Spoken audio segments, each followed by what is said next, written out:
bringing you the latest news from around the world, and here at home, I'm Sandru Ferdinando. And I'm Zeenat Musafir. The expenditure head of the Ministry of Megapolis and Western Development was defeated in Parliament a short while ago, with 38 MPs voting against and only 24 MPs voting in favour. Now, early this evening, the expenditure head of the Ministry of Internal and Home Affairs, provincial councils and local government was also defeated, with 38 MPs voting against and only 20 MPs voting in favour. We have more news lined up on our bulletin tonight, but before that, let's take a look at the headlines. President Sirisena highlights importance of a revolutionary change being implemented by whomever assumes power in 2020. A $1 billion plus power plant which does not generate electricity. Kanjipani Imran turned over to the Colombo Crimes Division following his arrest at Bandaranaike International Airport. GCE O-level examination results released online.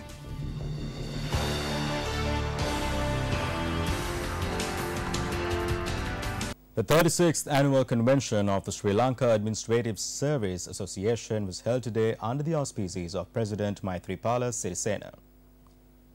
Prime Minister Ranil Wickremesinghe, Minister of Public Administration Ranjit Manduba Bandara and administrative officers attended the convention that was held at Nelum Pokana Theatre in Colombo.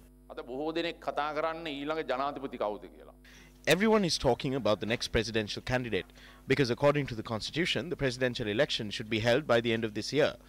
No matter who takes over the country in 2020, there needs to be a major revolutionary transformation in the country. If the money misappropriated through fraud and corruption at state institutions is recovered, it will be easy to cover the budget deficit. But not a single government has made an attempt to fix this issue. If these institutions launch a strike action for just 2 days, the entire country will be affected by it. There are several governments now. The existence of 10 to 15 governments is the main contributing factor to the downfall of this country. If this situation is not rectified, I do not know what will happen to this country. No matter who takes over the country in 2020, if a major revolution does not transpire, this country will fall to a very bad position. A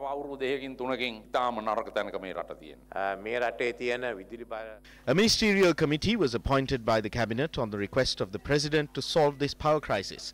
The committee will take steps to solve this issue. The cabinet and the parliament will be informed of these measures.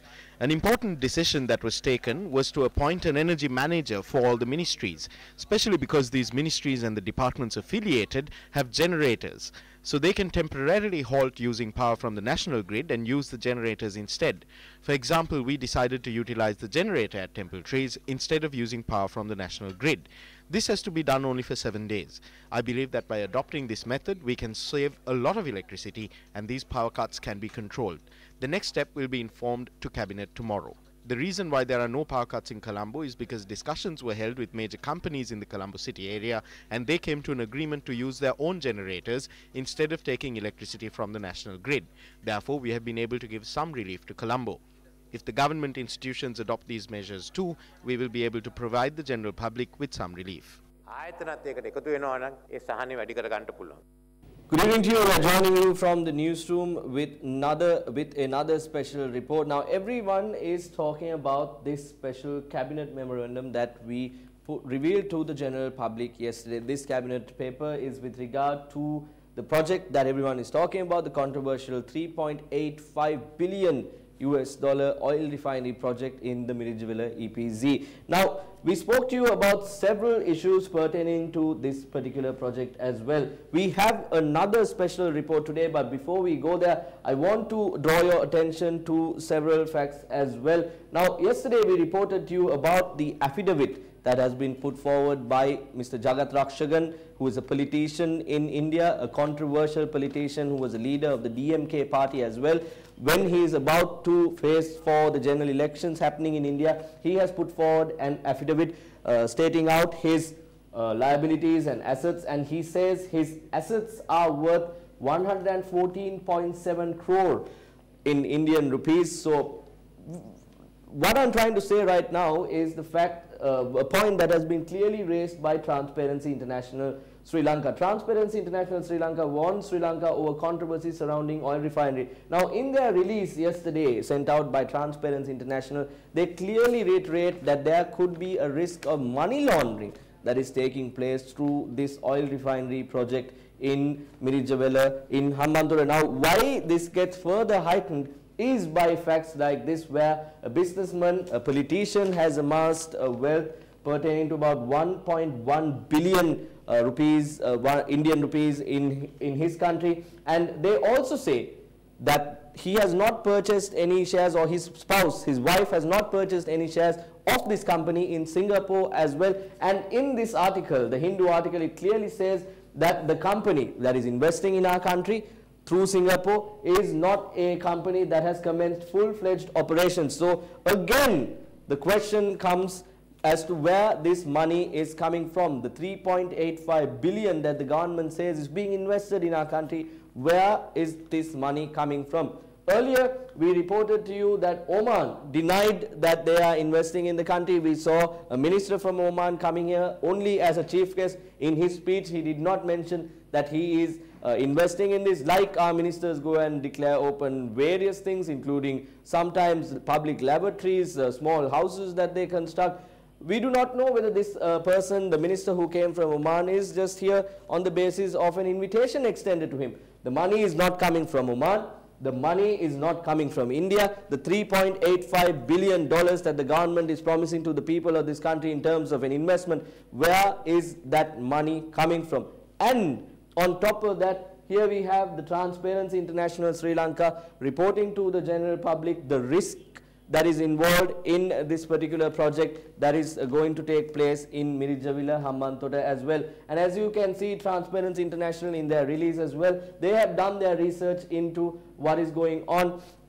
And two important points should be raised at this moment. Sri Lanka is in a grey list along with several other countries, Pakistan, Ethiopia, in a grey list with regard to the financial task force list that has been put together with regard to black money and money laundering. Now, this financial task force is a body that monitors our country from time to time. It's a very powerful organization put together by the G20 countries. And in a backdrop where we are in a grey list and these people keep on checking on the situation of our country, if investments that are not so clear to the general public happen in this manner in our country, what will happen to the financial situation, the financial credibility that our country holds in the international eyes? That is one main question that we have. With regard to the Right to Information Act that is functioning in our country, according to Section 9 of the RTI Act, if a project of this nature, a project that is over $100,000 is being carried out in the country, the subject minister who proposes this project to the Cabinet of Ministers should put forward the financial details of that particular project out before the general public 3 months prior to the commencement of the said project. Now, has that happened in this instance with regard to this particular project? Again, we do not see that happening. All in all, there is a controversial businessman coming in from India. He says he has quit the company that is investing in Sri Lanka. Oman denies that they are investing in Sri Lanka. We see a minister coming here who is solely based on an invitation. All in all, the people of this country question as to where the 3.85 billion rupees that has been, $billion rather, that has been promised, the largest investment they call it, where is that money coming from? That is the big question that we have. Now I want to draw your attention to a similar type of incident that has happened where public money is at risk. Once again, I want to draw your attention to this particular document that we have. We are shifting from the oil refinery in Mirijavela, the proposed oil refinery in Mirijavela, to, we are going all the way to the north, to a power plant that has been constructed there. Now, there is a story here. Now, this is a document that we have got hold through our investigative journalists from the Ceylon Electricity Board, the financial performance of October 2018 and 2017 as well. What does this report have? Now, there is a power plant that has been put together in the North Province, in Chunnakam to be more precise, that has been shut down based on a court order provided in the year 2015. The power plant in the Northern Province in Chunnakam has been shut down as per a court order in 2015. So what happens thereafter? If you just take a look at this particular graph here, in 2018, we are paying, the general public, the CEB is paying 492 million rupees for this northern power plant. And in 2017, they are paying a sum of 686 million rupees to this northern power plant. This is in 2017 and in 2018. When did the northern power plant in Chunnakam, Jaffna stop operations? In 2015. These are payments made in 2017 and in 2018. A value close to 1.1 billion rupees has been made to this particular power plant that is not in operation anymore based on a court order in 2015. The interesting story here is that this northern power plant belongs to a company called MTD Walkers that we have been exposing from time to time. We remember executive deputy chairman of that company who held cross directorships at the Bank of Ceylon as well, People's Bank, I beg your pardon, People's Bank as well, holding cross directorships, obtaining loans to the tune of, obtaining facilities to the tune of 10 billion rupees. Now, these same people owed back to the state banks that they have borrowed from to the tune of 20 billion. And they are at a level where they are not performing so well financially, and the banks are now struggling to gain that money back from these individuals, MTD Walkers PLC. In that backdrop, while the people are losing out the money that they have through the two state banks, we also see a situation where the Ceylon Electricity Board, our money is being going again without any use, 492 million in 2018 and 686 million in 2017. So these are the incidents that we have to prove the financial mismanagement of our country in terms of the politicians. The actions of a few politicians reflect on the full set as well. These are the things that make all parliamentarians seem dishonest and corrupt. And it should be reiterated that the actions of a few people, be it financial mismanagement, be it corruption in the highest order, where people are promised one thing and something else completely is being done, this reflects on the politicians and the people who control the power in our country. That's the special report we have for you this evening. It's back to the main studio. Thank you, Chaturanga. In other local news, leader of the JVP, Andra Kumar Dissanayaka, expressed these views at the Balamandala meeting of the Pandua Snura electorate yesterday. It has been 40 years since the people of this country expected economic growth, freedom, democracy, and to stop fraud and corruption. What has happened now? Expectations of the people and the rulers are different. Now Mahinda tries to come into power to cover up the theft committed by Ranil. But it is Mahinda Ananda Alutgamage, Rohita Abegunawardana, Kelia Rambukwella, Bimal Veeravansa and Udaya Gamampilla who is in the forefront. All of them have cases filed against them for stealing. So the people of this country will neither expect Mahinda Rajapaksa to act against Ranil's thievery nor to uplift the fallen economy. Rajapaksas and Vikramasinghe do not have the right to appear on behalf of democracy and economic development. The person who was recognized as a politician back then is now a symbol of thievery.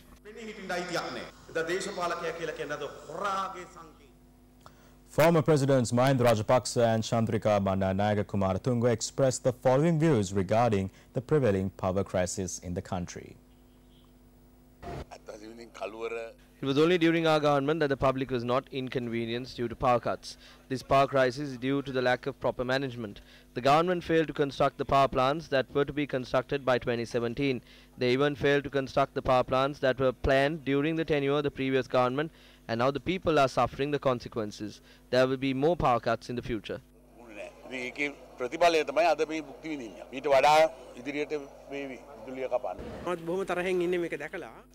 I am extremely disappointed over the prevailing situation in the country.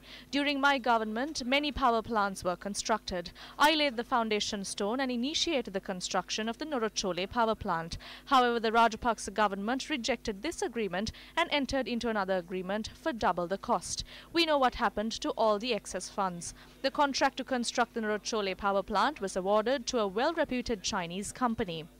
However, former senior state officials demanded higher commissions, resulting in the Chinese company withdrawing from the agreement. Afterwards, the contract was awarded to a third-class Chinese company.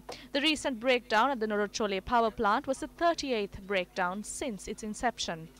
There have been 7 fires at the Norachole power plant during the past 6 to 7 years. This is how the Norachole power plant was constructed. If the power plant was constructed according to my plan, we would not face such inconveniences. Then the minister in charge should be held responsible for this. The expenditure head of the Ministry of Megapolis and Western Development was debated on in Parliament today. Issues pertaining to the Urban Development Authority were raised during the debate.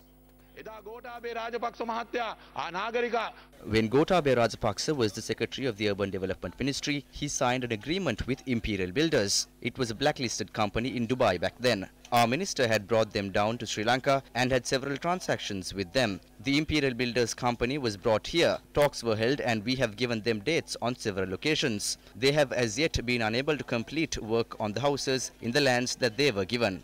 Blue Ocean Samagama මේ වෙනකොට The Blue Ocean Company has been given approval to build 24 condominiums by the Urban Development Authority. Who is the owner of this company? Who is the leader? That is Mr. S. Thumilan. He is the person who was much talked about during the term of our government. He is the brother-in-law of KP. The UDA has acted ultra vires to give approvals to these 24 projects. I should draw your attention to that as well. The current chairman of the UDA is Jagat Munasinghe. He has worked there as a consultant and as an advisor. He has also recruited 2 workers from the Blue Ocean Company and is trying to hide these allegations and complaints. We know that you are also expecting to run for presidency. We feel it, but we don't know about that. The corruption that is taking place through these institutions will seriously damage the image you are trying to build up. විශාල හානියක් වෙනවා මේ ආයතන හරහා මේ සිද්ධ වෙන දූෂණ. නාගරික සංවර්ධන අධිකාරියේ සභාපතිතුමා ආචාර්ය Jagath Munasinghe. Professor Jagat Munasinghe at the UDA is a chartered architect attached to the Institute of Chartered Architects of Sri Lanka. He is the head of the relevant department. He has been appointed as the acting chairman of the Urban Development Authority and manager of the National Physical Planning Department in 2017.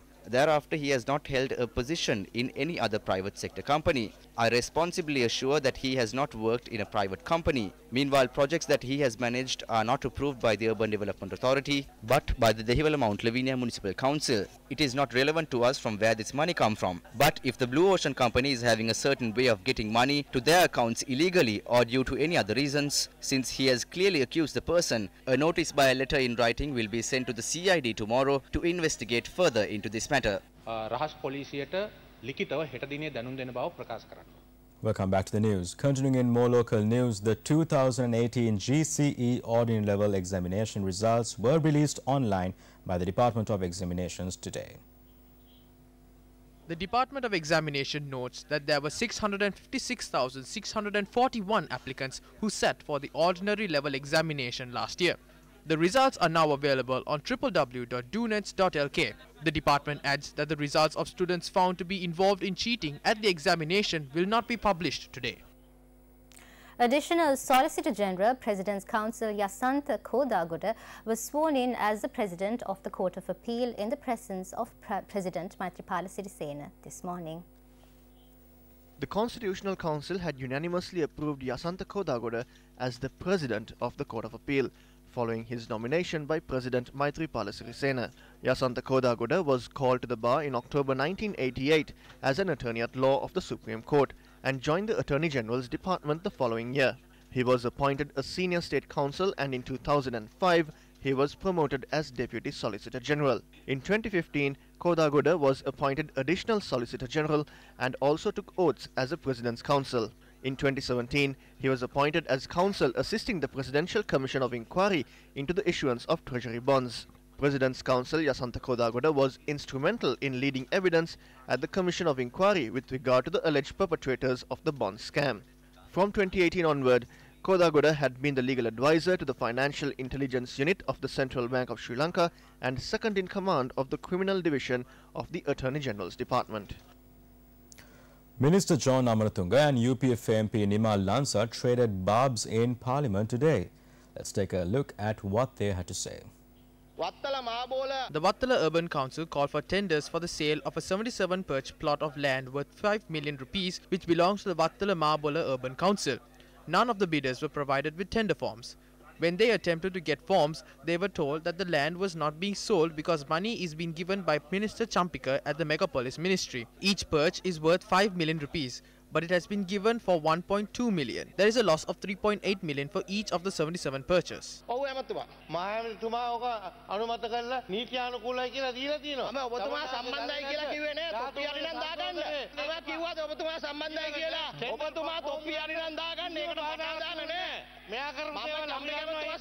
I did not say that you were involved.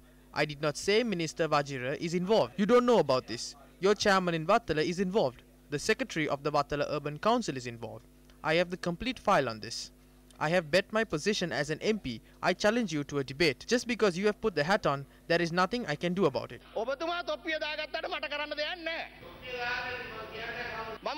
I will debate with you on a media channel of your choosing. I can even show the video. The chairman, Mark Fernando, is using the name of Minister Champika. He is unaware of it. He says Minister Champika is giving money and therefore the land will not be sold and thereby tender forms cannot be issued. What is the secretary saying? I have the evidence. I am tabling it today. Present it to the CID. The both of us can go there and resolve this. Everyone from the PN to the council members split 300 million between themselves. There is a problem. You cannot accept the challenge. You are hiding in fear and fleeing. All the land in Vattala is being reclaimed. I have all the files with me and I can read out the names. So no one needs to debate against me.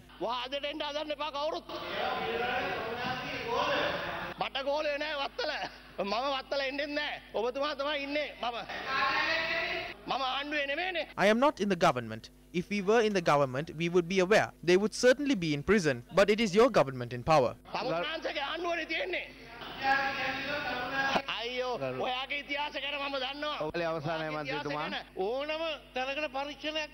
You can ask for an inquiry into any matter. I am satisfied that neither our chairman nor any of our councillors have been involved in any kind of scam. I have heard that Mr. Nimal Lanza is planning to contest from Vattala.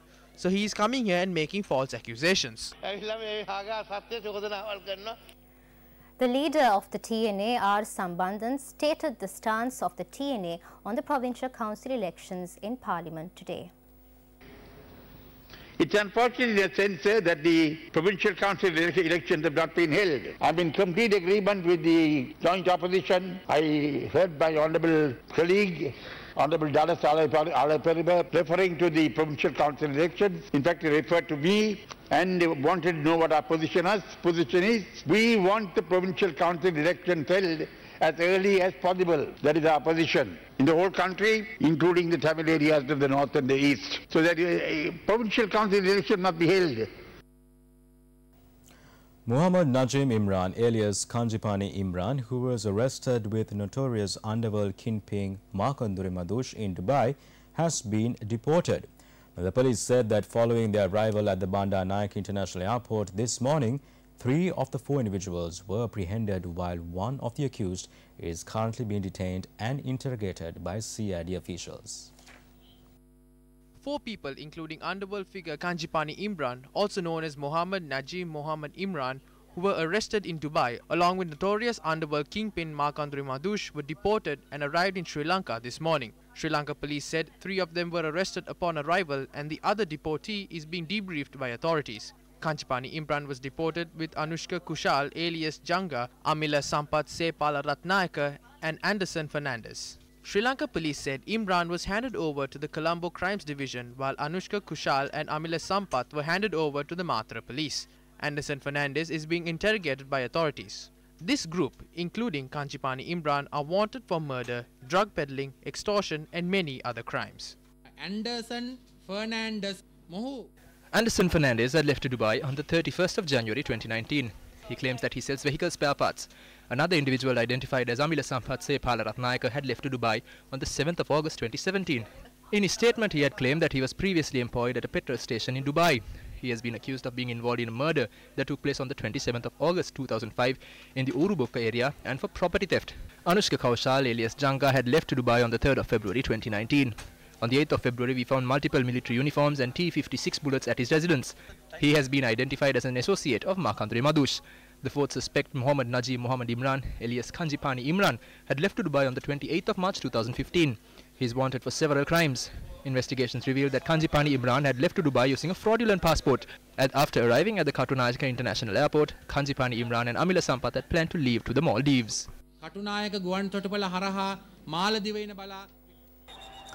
A public consultation on national policy on natural gas was held today at the BMICH in Colombo. The event saw the participation of the Secretary to the Ministry of Highway and Road Development and Petroleum Resource Development, Sunil Hettiarachchi, and several other high-level dignitaries. It needs to address opportunities for many ancillary and supportive industries. I know in a policy document you may not necessarily be able to address all those issues, but when you are drafting, keep that in mind, that you have the mainstream industries, you have a lot of other ancillary industries, ancillary opportunities coming. And country like Sri Lanka, which is emerging, which is moving into this kind of a industry, will be able only to engage primarily maybe in the ancillary industry. I think the key issue is actually not the policy itself or the details within the policy, it's going to be implementation. And I think a good example of difficult to implement policies and frameworks is what's happening in the current energy industry. So I think with that in mind, with experience from that, it's important that this policy is essentially future-proofed a little. So, you know, taking examples from what's happening right now, I think it's important that we can preempt and prevent those kind of issues coming up in the gas industry as well.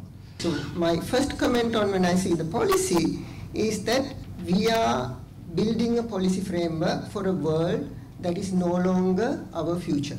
It's a policy of the past. Now we are getting into natural gas, as with many other things, little bit late in the game. So we are trying to catch a trend on the tail end. So therefore we have to be really, really concerned about, are we going to build stranded assets that's going to cost our country millions of rupees and our future generation? I'm asking a question, do we have skill for transparent procurement? We lack two things. We lack skill for procurement. If I look at the tech that is there for the Swiss challenge, bunch of CB electrical engineers. That's the skill. Then we talk about transparent procurement. Can you tell me which industry in Sri Lanka has transparent procurement? The foundation stone was laid today for 2 more model villages under the Samata 7 housing development project. The event was held under the auspices of Minister of Housing, Construction and Cultural Affairs, Sajith Premadasa. These villages that are being constructed in Hatporua and Suryavawa in Hambantota, the villages will be named Shihala Basti and Soboragama, and 54 houses are to be constructed in these villages. The Indian government has provided Sri Lanka with aid worth Rs 12 billion to provide houses. If we have been able to do it, why couldn't the people before us do it? We have never tried to fight with India over false pretenses. The leader can triumph by spreading false rumours that there are threats against the country. We are not going to follow the same path. We also do want to govern this country, but not by lying. It is by getting assistance from all countries who are willing to help us, by nourishing our people, by strengthening our people, by giving a land and a house to a person who does not have that luxury. Owning land is an inheritance. Providing houses is our system of doing things.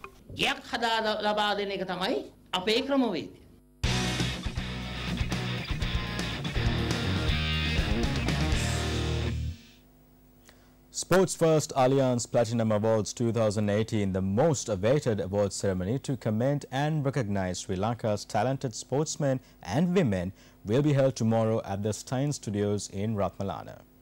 Sports First Alliance Platinum Awards 2018. Many popular singers, dancers and artists participated in today's rehearsals. Platinum Awards 2018 is the only awards ceremony organized by a private media network to recognize and award Sri Lanka's talented sportsmen and women. The awards ceremony will focus on the talents showcased by Sri Lankan sportsmen and women nationally and internationally from December 2017 to December 2018. Platinum Awards will award 20 main awards, 10 assessment medals and 1 Lifetime Achievement Award. Allianz Insurance has partnered with Sports First in organizing this year's Platinum Awards. Sports First Allianz Platinum Awards 2018 will be broadcast live on Sirasa TV tomorrow from 6 p.m. onwards.